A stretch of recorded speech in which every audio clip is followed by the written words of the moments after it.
L'objectif de cette présentation est de revoir le chapitre du travail et de l'énergie. Pour bien aborder ce chapitre, il faut se rappeler de la notion de la force, qui est l'action mécanique capable de modifier ou de créer un mouvement. Elle est aussi capable de déformer un objet. On représente une force à l'aide d'un vecteur qui va avoir un point d'application, une intensité, une direction ou une droite d'action,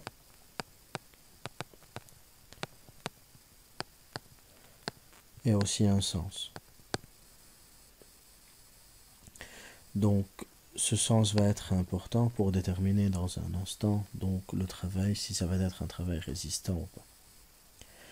Donc maintenant, abordons la notion du travail en tant que tel. En fait, c'est l'énergie qui est fournie par la force, à condition de pouvoir déplacer un certain objet ou le centre de l'objet d'un point A vers le point B. Donc, s'il n'y a pas de déplacement, on ne va pas avoir un travail. D'où la formule, le travail d'une force F n'est autre que la force multipliée par le déplacement. À condition que la force F soit une force parallèle. Parce que vous vous imaginez bien que si on doit déplacer une petite boîte d'un point A vers le point B, donc ce qui va compter, c'est la force effective qui est en train de participer à ce mouvement. Donc, par exemple, si je prends une force qui est comme ça, en diagonale, cette force ne va pas participer à 100% dans ce mouvement-là. Donc, on va devoir la décomposer en deux parties, et c'est ce qu'on va voir dans l'exemple dans cet exemple-là. Donc ici, on voit par exemple cette ligne d'action, cette droite d'action dont on vient de parler, donc cette force qui est en train de tirer cet enfant. On voit qu'elle est tout simplement parallèle au mouvement. Alors que là, par exemple, cette force n'est pas parallèle au mouvement. Il y a même un angle alpha entre les deux. Donc même si on a la force F qui va être identique, imaginons que la force F, l'intensité de cette force, c'est 2000 newtons. Ces 2000 newtons ne vont pas avoir le même effet dans chacun des cas. Ici, parce qu'elle est parallèle à l'axe, au mouvement, à la droite du mouvement, donc ces 2000 newtons vont participer à ce travail. Alors que là, il y a seulement une partie, la partie parallèle ou la composante parallèle, on l'appelle aussi Fx, qui va participer à ce mouvement, alors que la deuxième composante, la composante Fy ou F perpendiculaire, ne va pas servir à grand chose pour ce mouvement-là. On va prendre toujours l'exemple de la boîte. Si mon objectif est de transporter la boîte de ce point vers ce point, et que je vais commencer à exercer une force vers le haut, est-ce que cette force va m'aider à aller dans ce sens-là, dans le sens positif? Bon, bien sûr, vous allez me dire que non. Peut-être elle va participer dans un mouvement qui va vers le haut, mais ce n'est pas ce qu'on est en train de demander. Ce qu'on est en train de demander, le mouvement qui compte, c'est le mouvement qui va vers la droite dans ce sens-là. Donc une force perpendiculaire au mouvement va avoir un travail qui est nul. Donc pour pouvoir calculer le travail d'une force, il faut que cette force soit parallèle pour pouvoir appliquer la formule W de F est égal à F fois D. Mais en mathématiques, on est capable d'utiliser les formules de trigonométrie pour pouvoir trouver justement cette composante, la composante parallèle. On sait que le cosinus alpha n'est autre que le côté adjacent, c'est-à-dire la force parallèle sur l'hypoténuse, c'est-à-dire la force F. Donc il s'agit de cette force-là. Donc la F parallèle n'est autre que F fois cosinus alpha. Pour cela, pour ne pas rentrer dans tous ces détails, parce qu'on peut toujours décomposer les forces et utiliser la partie parallèle, celle qui nous concerne, on peut appliquer une formule générale. Cette formule, c'est WF égale F scalaire D. Donc là, on n'est pas en train de multiplier seulement les intensités, on est en train de prendre en considération l'angle alpha qui se trouve entre le F et le D.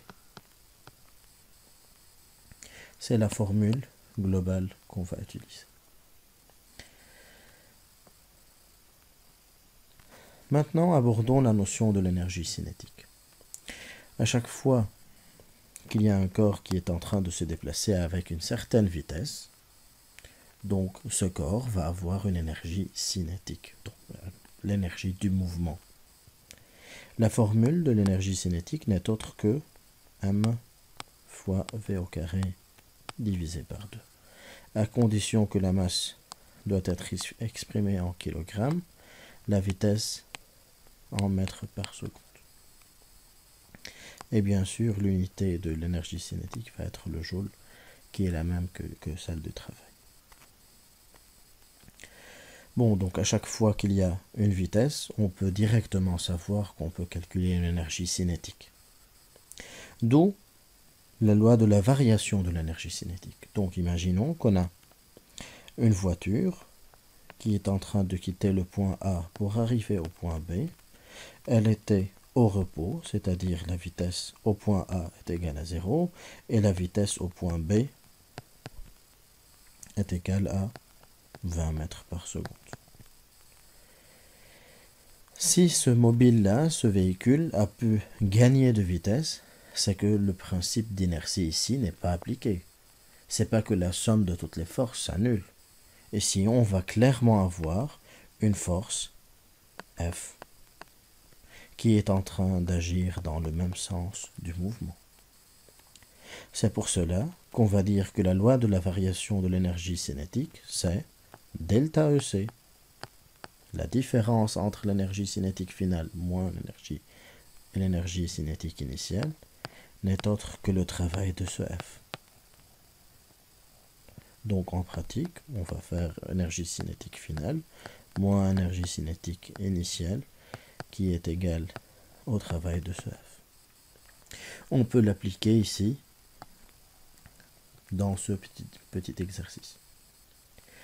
Là, on est en train de dire qu'on a ce véhicule qui est en train de quitter le point A pour arriver au point B, en sachant que la distance entre A et B est de 10 mètres.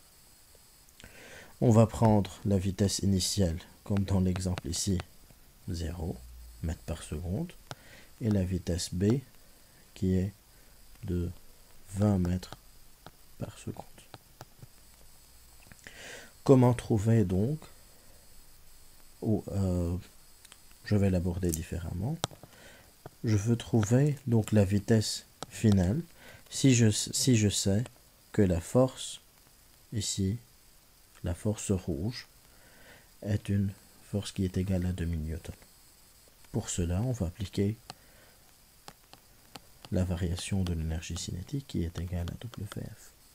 Donc on aura énergie cinétique finale, c'est-à-dire au point B, moins énergie cinétique initiale au point A est égale à F fois D. Donc l'énergie cinétique au point B n'est autre que M fois VB au carré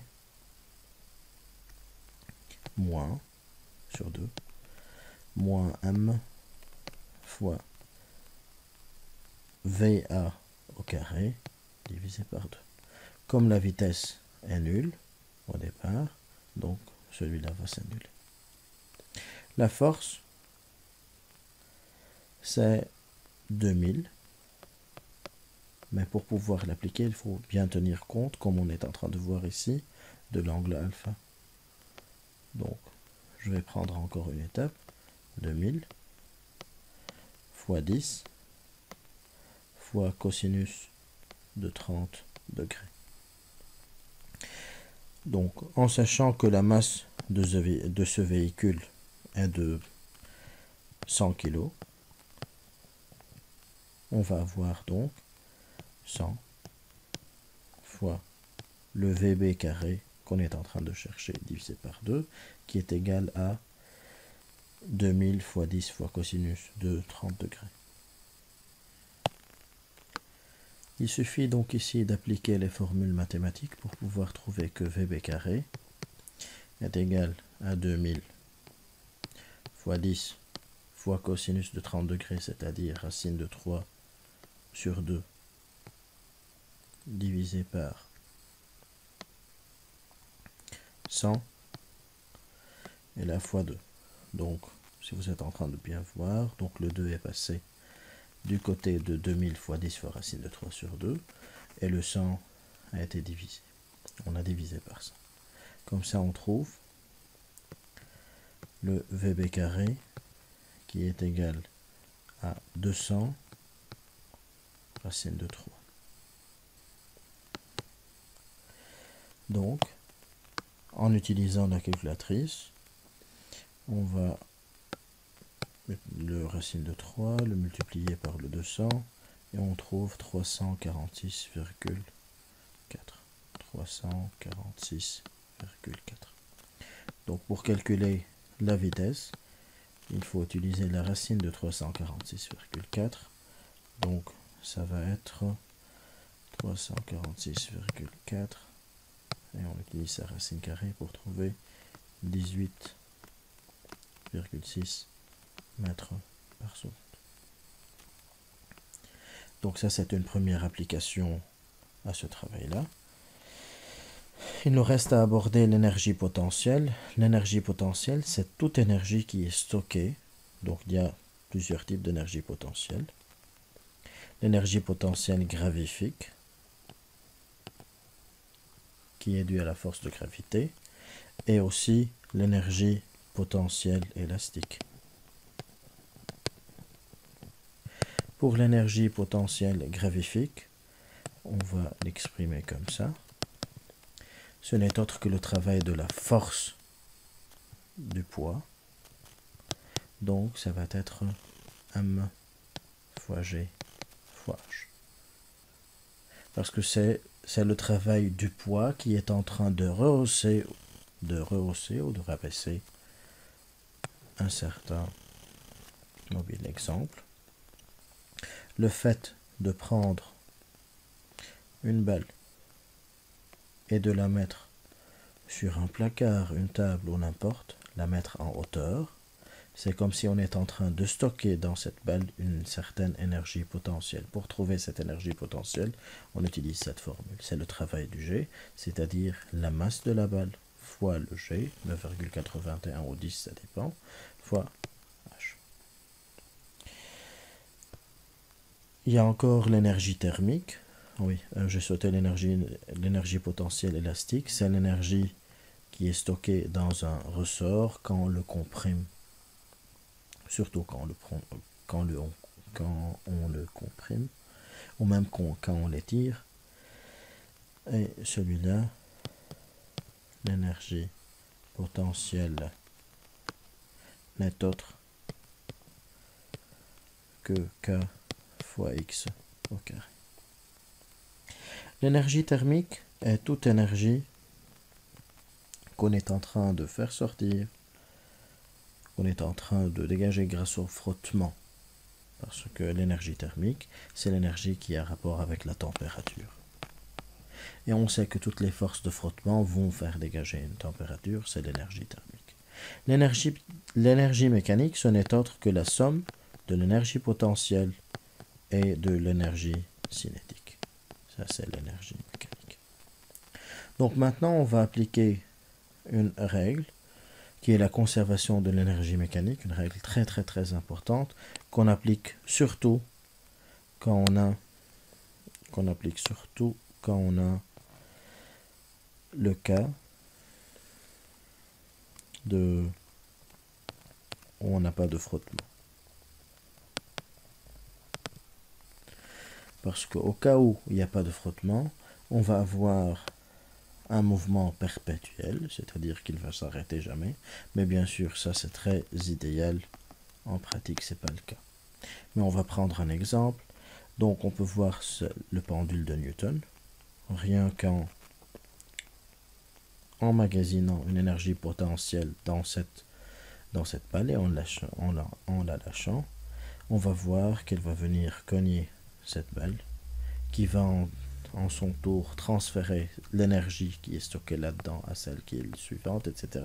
Ce qui va pousser la dernière à aussi avoir une énergie cinétique et à refaire le même mouvement. Si il n'y a pas de force de frottement,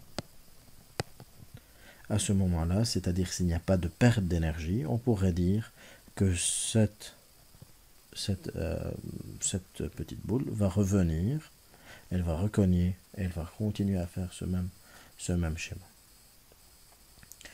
Donc là, on peut voir sur ce schéma, donc quelqu'un qui est en train de dire moi j'ai de l'énergie potentielle justement parce que il a une certaine hauteur. Tout corps qui est en hauteur va avoir une énergie potentielle et gravifique qui est stockée. Et quelqu'un qui est en mouvement, qui a une certaine vitesse, va avoir aussi, ici celui-là va avoir de l'énergie potentielle gravifique, il va avoir aussi de l'énergie cinétique. Donc là on est en train de voir que s'il n'y a pas de frottement, l'énergie cinétique et l'énergie potentielle vont s'annuler. On va voir une application, une application de ce travail-là, en examinant donc la Rube-Goldberg machine. Donc ici, c'est une série de réactions, chain reaction, on appelle ça comme ça en anglais. Là, on va voir par exemple le premier coucou, l'oiseau, qui va prendre un verre. Donc il va exercer la première force. Donc ce fait va tirer sur cette corde, qui va bien sûr actionner le revolver qui contient une certaine énergie chimique qui est stockée dans la poudre de la balle. Cette balle va aller faire exploser le ballon, qui va faire tomber la brique qui va actionner donc le parfum qui va aller alourdir donc cette éponge qui va faire monter qui va faire monter ce levier, qui va faire tomber finalement donc ce boulet de canon, qui va bien sûr réveiller cet être humain qui est en train de dormir, et en même temps elle va vider l'eau pour pouvoir le réveiller. Donc c'est une application où on peut avoir que c'est la suite de toutes les énergies potentielles. Là on voit une énergie potentielle par exemple, c'est elle qui est en train de faire descendre l'éponge vers le bas. Même chose ici, c'est vraiment un lien entre toutes les sortes d'énergie. Alors maintenant, comment appliquer toutes ces choses?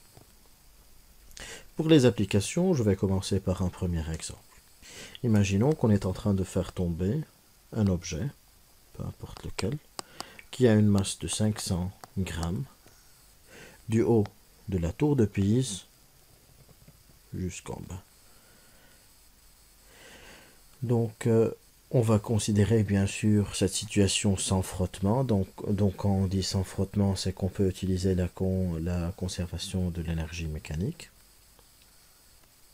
En sachant bien sûr que la hauteur de la tour de Pise est de 56 mètres. Bon, on va appliquer.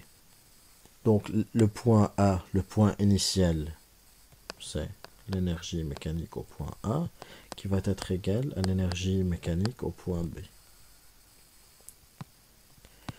Bon, on pourrait se demander comment on peut savoir s'il faut appliquer la conservation de l'énergie mécanique ou la variation de l'énergie cinétique. Ben, la réponse est simple, ça dépend de ce qu'on est en train de demander. Si on est en train de demander la force, à ce moment-là, on est obligé d'utiliser la variation de l'énergie cinétique, c'est-à-dire delta EC égale W de F, parce que c'est le F qui est demandé, son travail qui est demandé. Mais si on est en train de dire, trouver par exemple la vitesse B quand cet objet va atterrir en bas, et surtout si on lit dans l'énoncé qu'il n'y a pas de frottement, alors à ce moment-là, on sait qu'il faut appliquer la conservation de l'énergie mécanique. Donc l'énergie mécanique au point A est égale à l'énergie mécanique au point B s'il y a conservation de cette énergie-là. Donc l'énergie potentielle au point A plus l'énergie cinétique au point A est égale à l'énergie potentielle au point B plus l'énergie cinétique au point B.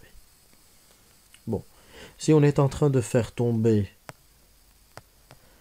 cet objet sans vitesse initiale, donc on n'est pas en train de le jeter, on est tout simplement en train de le faire tomber, donc à ce moment-là, l'énergie cinétique au point A va être égale à 0. Le fait d'atterrir en bas, c'est-à-dire il n'y aura plus de H, donc l'énergie potentielle au point B va être égale à 0. Donc ce qui reste, c'est mV carré sur 2 qui est égal à m fois g fois h.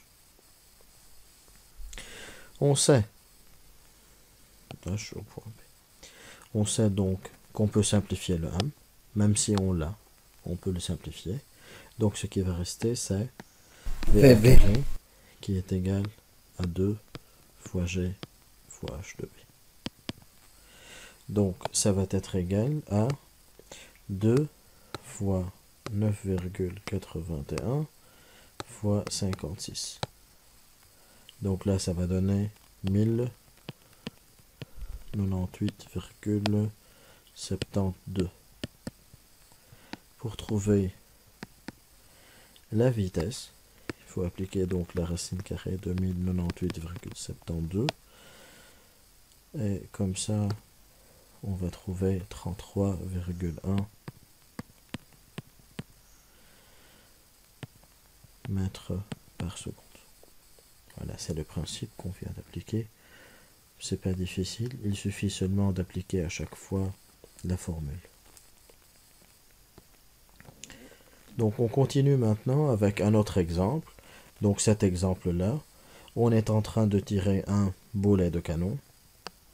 Donc on peut aussi prendre la masse du boulet qui est de 15 kg. Et ce boulet est tiré avec une certaine vitesse initiale. Donc là, on va prendre directement l'énergie cinétique parce qu'elle est donnée. On sait que l'énergie cinétique initiale est égale à 100 joules. Là, c'est vrai qu'il y a une certaine hauteur, mais pour ne pas prendre cette hauteur et commencer à travailler avec cet inconnu-là, on va prendre comme origine de notre repère la position initiale du boulet. Excusez-moi. Donc, comme on a pris le repère comme ça, on pourrait dire que l'énergie potentielle initiale est égale à 0. Parce que c'est comme si la hauteur est égale à 0 si l'origine est là. Donc, ce boulet va sortir avec une certaine vitesse. Il va atteindre une hauteur maximale, une hauteur h. Donc, ce h, on a dit qu'on le supprime parce qu'on a transformé le repère. Donc ça c'est le h maximal, la hauteur maximale. À ce niveau-là, la vitesse finale va être égale à 0. Donc c'est voilà, grâce à ça que le boulet va commencer à descendre parce qu'il n'a plus de vitesse pour pouvoir continuer. Donc l'énergie cinétique finale est égale à 0, mais l'énergie potentielle finale est inconnue. Alors on va appliquer le principe de la conservation de l'énergie mécanique. Énergie mécanique initiale est égale à énergie mécanique finale, ce qui va donner donc ECI plus EPI qui est égal à ECF plus EPF. Donc on vient de voir que l'ECI ce n'est autre que le 100. EPI, l'énergie potentielle initiale, c'est le 0. L'énergie cinétique finale, c'est le 0. Et l'énergie potentielle gravifique finale, c'est le M fois G fois H. Donc, ce qu'il faut calculer, c'est le H. On va trouver donc 100 sur 15 fois 9,81. Donc, le 15 fois 9,81, ce n'est autre que 147,15. Donc 100 divisé par 147,15.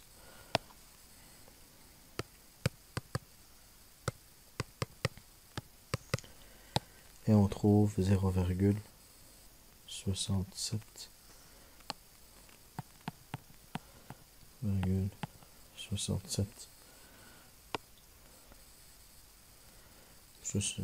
68 mètres. Donc on pourrait se dire, c'est pas très haut, donc il n'est pas en train de voyager très haut, mais c'est très normal, parce que l'énergie cinétique initiale, ce n'est que 100 joules. C'est pas beaucoup pour qu'elle puisse voyager plus loin. Donc voilà, j'espère que vous avez pu profiter donc de ce rappel de ce chapitre. Donc n'hésitez pas de poser vos questions et de faire les TD que je vous avais donnés. Merci.